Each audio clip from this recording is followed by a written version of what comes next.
Okay, 7th grade, we're here in our writing packets today. We're on page 29 today. Just a reminder, we skipped forward a couple last week due to one of the lessons being the same as what was in the reading packet. So we're just going to take off here on page 29. So as always, we're starting with that journal entry, which asks, today, what makes a hero? Describe the characteristics of a hero and what they do that makes you consider them a hero. So this doesn't have to be like superheroes, obviously. This can be talking about anyone who you consider to be a hero and what makes them a hero. And obviously you could give an example of a person, but this is just talking about what types of things make someone a hero. Like what activities that they do make them a hero, what types of behaviors make them a hero, that sort of thing. So as always, you guys write 5 to 7 sentences for this and do this on your own. So you can pause now and go ahead and do this, or you can do this at the end, but we're going to move on to page 30 here. So we'll be doing 30 together just like we always do, including the guided practice, and then you guys will do page 31 as your assignment for today. So today we're talking about using a dictionary or a glossary. Okay, so hopefully this is just some review for you guys. If not, it's not going to be too complicated, I promise. So let's go ahead and jump right into this. So it says many words have more than one definition. So what's the definition? A definition is the actual meaning of the word. So then it says some words also function as more than one part of speech. So the part of speech is like whether it's a noun, a verb, an adjective, all that kind of stuff. A dictionary can tell you a word's definition and part of speech. So it can tell you what it means and then what type of word it is. So whether it's a noun, verb, adjective, all that, like we said. So a dictionary lists words in alphabetical order.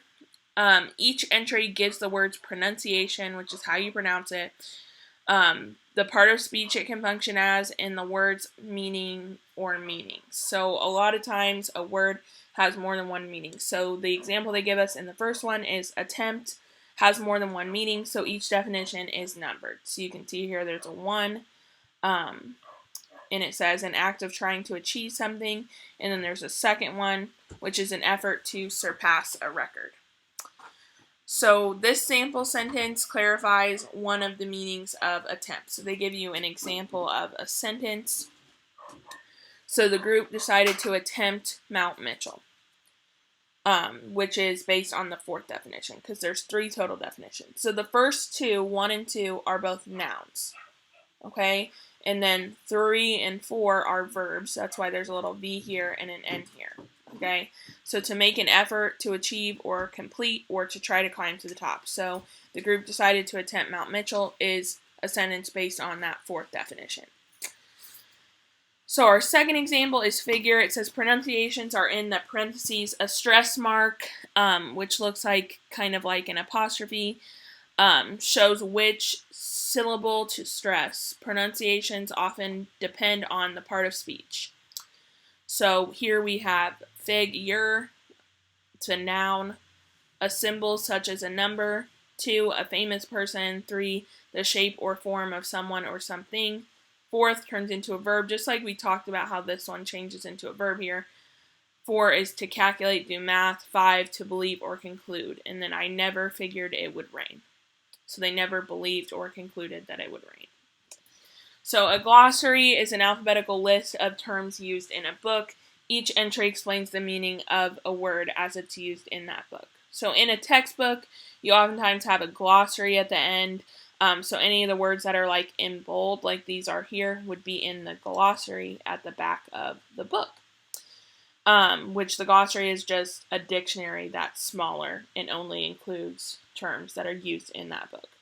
So now let's take a look at the guided practice together. So it says use the entries above in your own dictionary. We'll just use Google because, yeah. To answer the questions about the underlined words in the passage. So it says warning, the Asian longhorn beetle has invaded the United States. A wood-boring beetle, it could decimate our forests. The superpest is indigenous to China and other Asian countries. Since the beetles detection, in the United States government agencies have attempted to eradicate it. Who could have figured that a small bug could make so much trouble? So it says, hint, when looking up a word with multiple definitions, be sure to read them all. Don't just stop with the first or second definition. So for number 1, we don't have to look up anything, or number 2 or 3, because these are all based on what we see above. So it says, which definition helps you to understand the meaning of attempt? So here we have, since the beetle's detection in the United States, government agencies have attempted to eradicate it. So we scroll up here. The first 2 are being used as a noun. Well, is attempt being used as a noun here? No, because it doesn't say the government agencies made an attempt. It says that the government agencies attempted to do something. So that means that they tried to do it. They actively had an action, tried to do it. So we know that we're either looking at 3 or 4. So if they are attempting, they are either trying to make an effort to achieve or complete, or to try to climb to the top. Does this one have anything to do with trying to climb to the top? No. So we would say that definition 3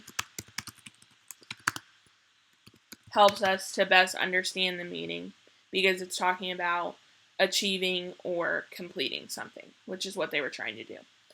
So what part of speech is the word attempt as used in the passage? Well, we just touched on that. It is a verb, which we know that because we have the little v before 3 and 4. Number 3 says, which definition helps you to understand the meaning of figured? So if we look in our story here, it says, who could have figured that a small bug could make so much trouble? So for figure here, we have noun, a symbol such as a number, a famous person, the shape or form of someone or something. Now here we have verbs. Is this being used as a verb or a noun? A verb, right? Because it's saying that they figured, they thought about it, that sort of thing. So figured up here, the verb definitions: to calculate or do math, or to believe or conclude. Does this have anything to do with math? Who could have figured that the small bug would make so much trouble? No. So here we know that it's definition 5.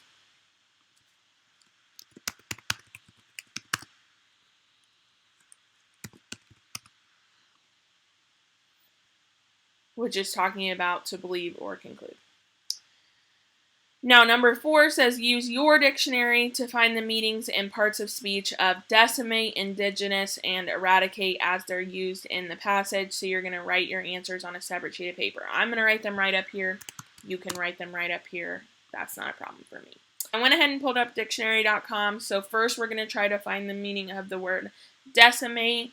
So it says a wood-boring beetle. It could decimate our forest. So the Asian longhorn beetle had invaded the United States. A wood-boring beetle, it could decimate the forest.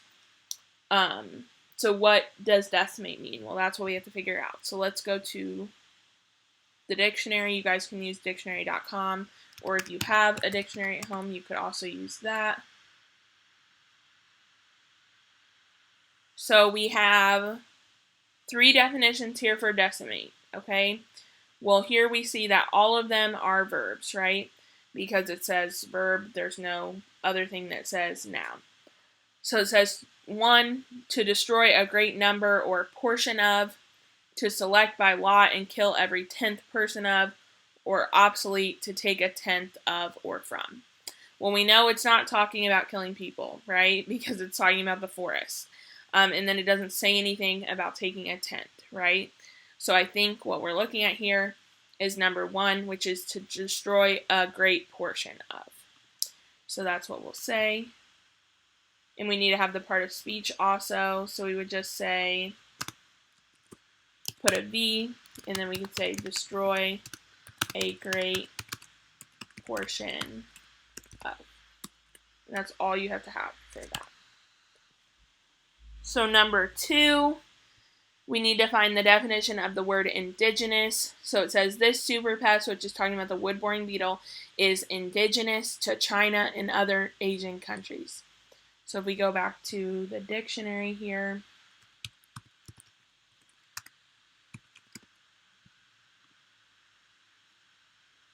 Indigenous is only an adjective, as we can see here. So it's originating in and characteristic of a particular region or country, or native, or innate, inherent, natural. So feeling indigenous to human beings. So it's something that naturally comes to you. Well, it's talking about what immediately follows indigenous, China and other Asian countries. Well, here we see particular to a region or country. So using those context clues, we can understand that this first meaning is what we're looking for. So we can say originating in a particular region is what we'll say, and it is an adjective. So originating, we can just say originating in a region. The last one is eradicate. So let's go back to the dictionary here. Or sorry, we need to read the sentence first. So it says, since the beetle's detection in the United States, government agencies have attempted to eradicate it. So let's go to the dictionary now.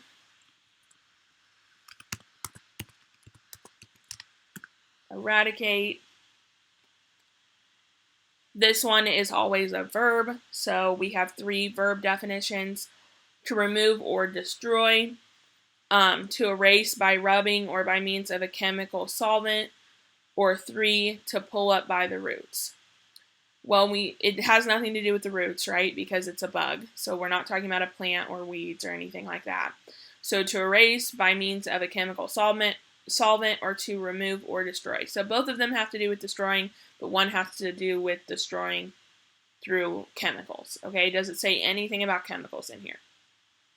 No. So we know that our first definition, to remove or destroy, is going to be the one that they're using here, and it is a verb. So we're going to say verb, to remove or destroy. So now you guys are going to take a look at page 31 on your own. You don't have to use a dictionary on these because it gives you the little dictionary entry here. So you're going to use the dictionary entry to answer each question. So it says, which definition matches how introduced is used in the following sentence? Choose the correct pronunciation of conduct as it's used in this sentence. So as you can see, there's 2 different pronunciations here. You have to choose which definition fits, and then once you choose which definition fits, that'll tell you which pronunciation is correct. This one is talking about the definition, how it's used in the sentence for both number 1 and number 2. So if you guys have any questions on that, you can reach out to me during office hours today.